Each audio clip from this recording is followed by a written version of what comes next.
Okay, well, we're back.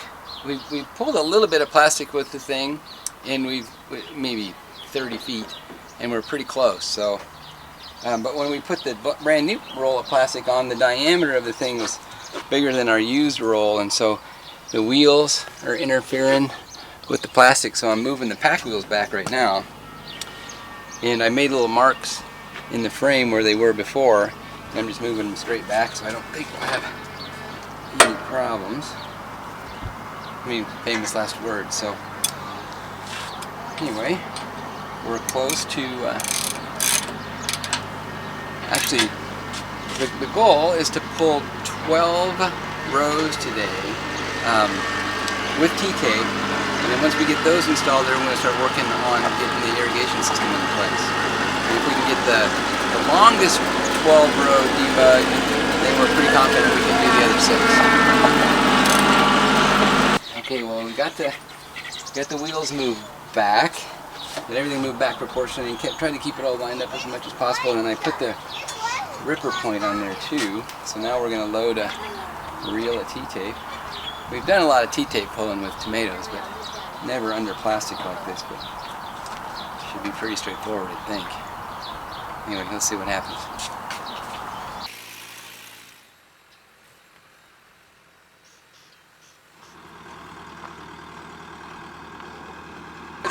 See how the T-tape's going to exit? It's going to interfere with this big time, right? Uh-oh. So I'm kind of thinking...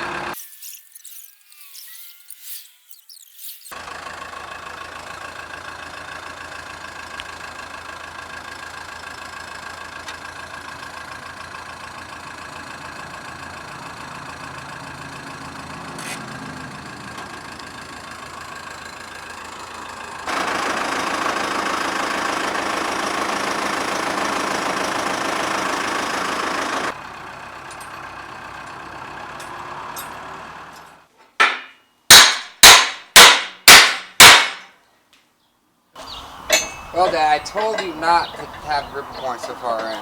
Obviously, it's going to bend. Obviously. Everyone knew it. Everyone. I'm afraid what we're going to come up against, too, is a post. Pole's going to be a little too long.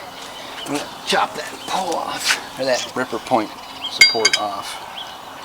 Ooh, look at that. Even bent the bolts. Yeah?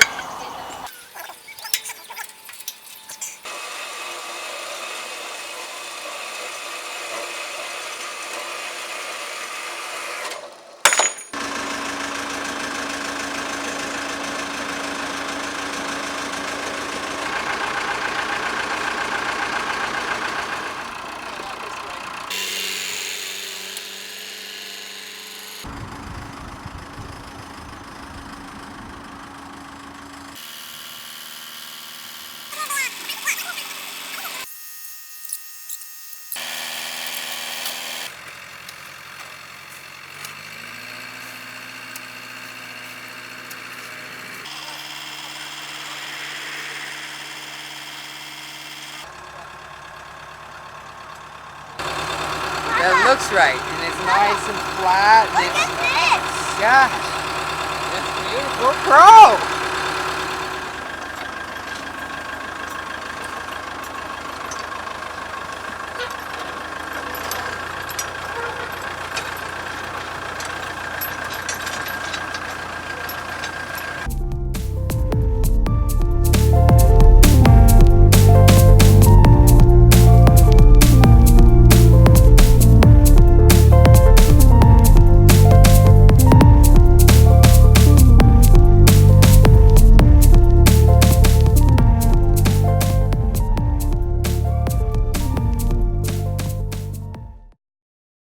Hey everyone, it's Ian Dory. I'm with Coco Organics. We're planting over at our second location. We call it the South Farm.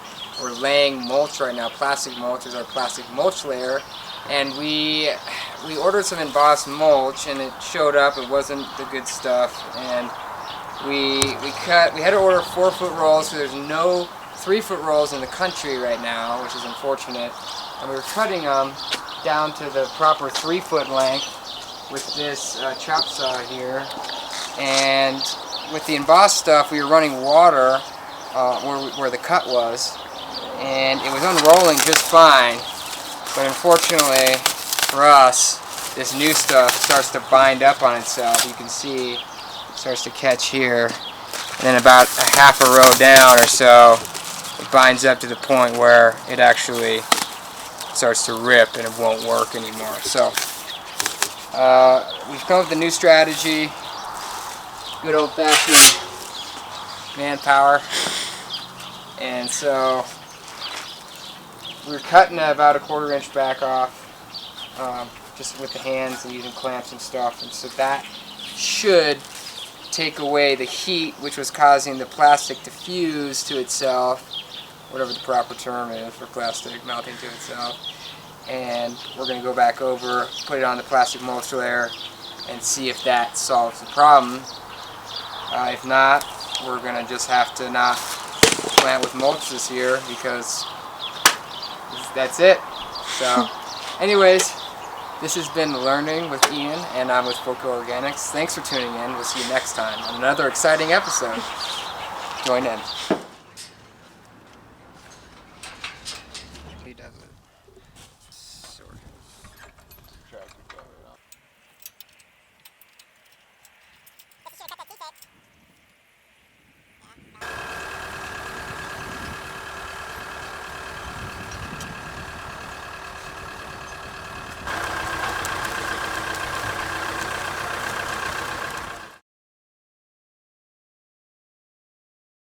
This is, oh god.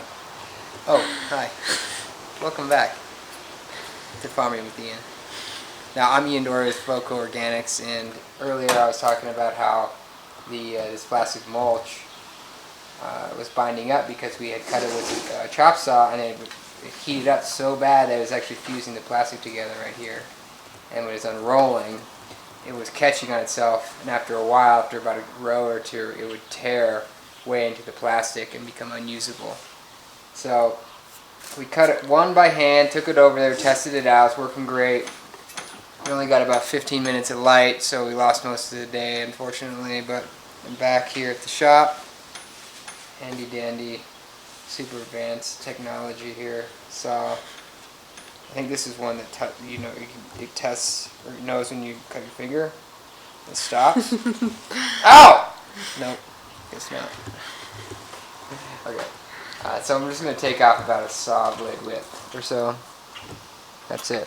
And then we're going to start tomorrow. Plants here. Here at Foco Organics, we don't mess around with science.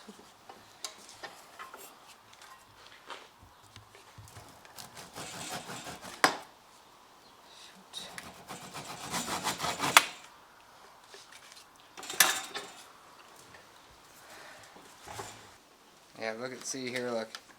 You can see when we cut it with the chop saw, look at how smooth it is. But it's all like fused to itself. This side, you can tell, I did it by hand. Look at that. You can tell right away that it's going to be fine.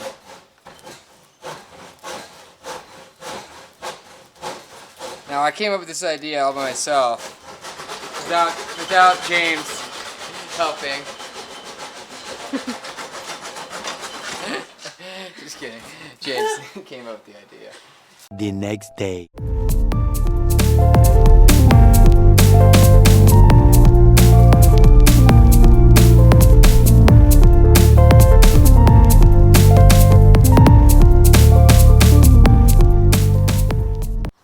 Welcome back to Hemp Farming with Ian and James. This is episode 1.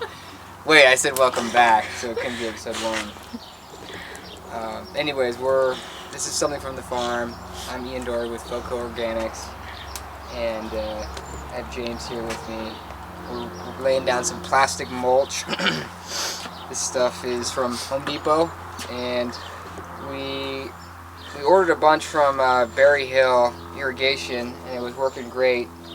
We just didn't order enough, and so we're making a jig right now to take the mulch off its original roll and put it onto a bigger roll so we can put it onto our plastic mulch laying machine that goes behind the tractor, so we can put T-tape underneath this stuff and actually put it in the ground, be nice and taut for the plants. And you can see our very sophisticated rolling mechanism here.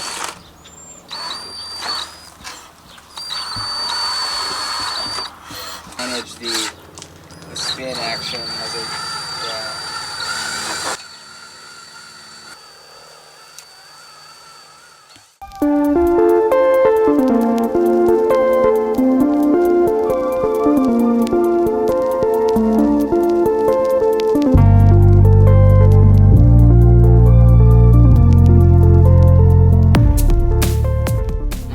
we just finished up our last field. This is kind of an experimental field that we're going to be doing.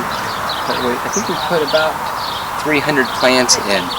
And what we're going to do with this particular field is we're going to be running a fertilizer injector with some experimental fertilizer.